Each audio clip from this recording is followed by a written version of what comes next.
So, good evening, everyone.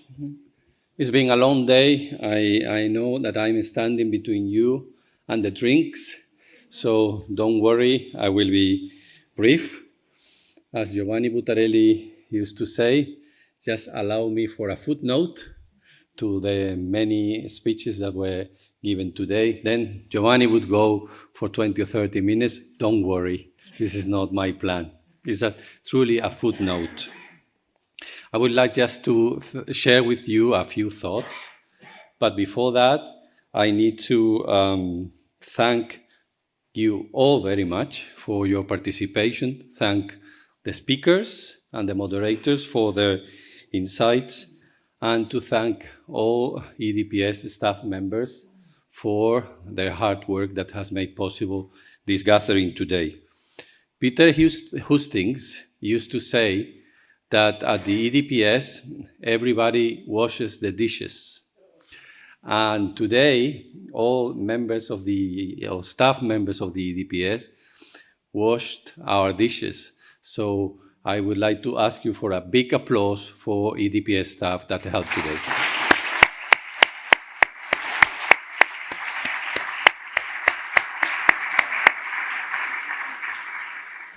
So 20 years. 20 years is a mini-second in the history of humankind. But it's a long time in the history of the EU, and is an eternity in the history of the world of technology. When the EDPS was set up back in 2004, YouTube, Twitter, or the iPhone had not been launched yet. So we live in a very different world, not only for big tech, but for all of us. In 2004, when Peter Hustings and Joaquim Bayo started to create the EDPS, the European Union was expanding peacefully to the east. Vladimir Putin had just been elected for his second term, and he was still in very friendly terms with the West. So I think you will all agree that our world today is much more complex, to put it nicely, than it was 20 years ago. We are living in the roaring 20s of the 21st century with rapid and unprecedented challenges. These challenges may look to you like a big problem, but for EU bureaucrats like myself, these challenges are rather a great opportunity. As our founder, Jean Monnet, wisely stated, people only accept change when they are faced with necessity, and only recognize necessity when a crisis is upon them. Turning now from this big picture to the little world of data protection, you have heard today Vice President Jourova saying that for 7 years the GDPR was the only sheriff in town. But this is no longer the case, as we have now the digital rulebook. I would like to talk to you for a minute about the last addition to this digital rulebook, which is the AI Act that will be published in a few days and will enter into force in August. As you all know, the EDPS has been entrusted with the responsibility of being the supervisor of AI for EU institutions and bodies on top of our traditional data protection supervision. So the EDPS will have to adapt to the new world and to adapt to these new responsibilities, but data protection should not be worried because we will continue upholding the same principles and values. AI and data protection are separate worlds, and they require distinct and separate approaches, but yet they have a lot of synergies among them, and we should leverage on the experience from the data protection world to the AI world. As we all embark on this new adventure as regulators and practitioners of the AI Act, we must not lose sight of the fact that the foundations of our building remain the same: a digital humanism that connects directly with the humanistic values that are the foundations of the European Union project since the end of the Second World War. This should and will not change. So we will continue upholding these principles and values no matter what, but I also think that we need to do better when we apply these principles to the real world. I think there is room for improvement there, from the principles to the real world. This is what Giovanni Buttarelli liked to say, and I think it was said in the manifesto. We have to be extremely firm in upholding our principles, but very flexible when applying them to the real world.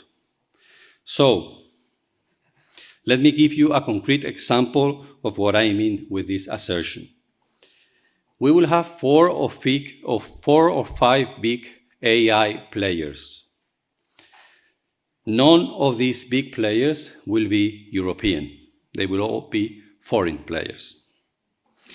We cannot have 3 or 4 or 27 voices talking to these foreign players. We, Europe, need to speak with one voice, solid, clear, and pragmatic voice. We should help and support those players who want to comply with our laws and act with unity and determination against those who refuse to do so. In this way, we will preserve our laws and values without unduly affecting the competitiveness of our industry. In terms of international cooperation, we need to move from the nice words and the pompous statements to the world of binding international standards which can be enforced worldwide.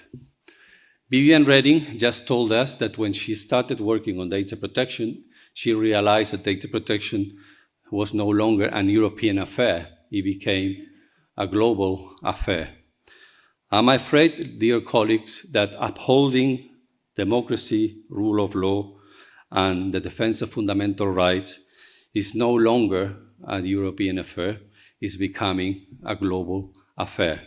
And the EDPS and the other EU institutions will have to be at the forefront of this fight, as Giovanni Buttarelli said, and Wojciech Wiewerowski in his opening speech clearly said today, and I think you have been quoted in Politico, Wojciech, about that.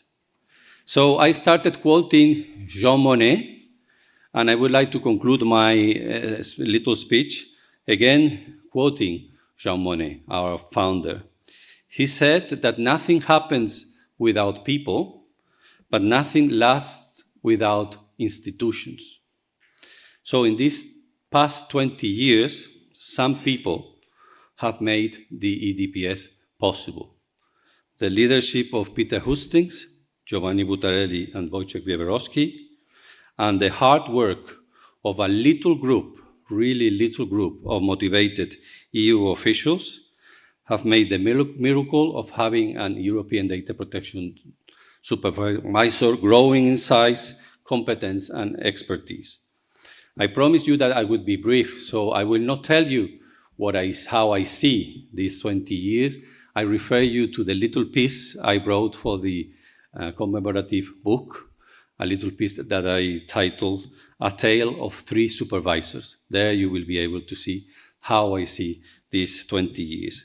I very much hope that the messages that resulting from today's discussions will stay with you, they will inspire you for your work. Be reassured that at the EDPS we will translate all these insights in concrete and actionable steps.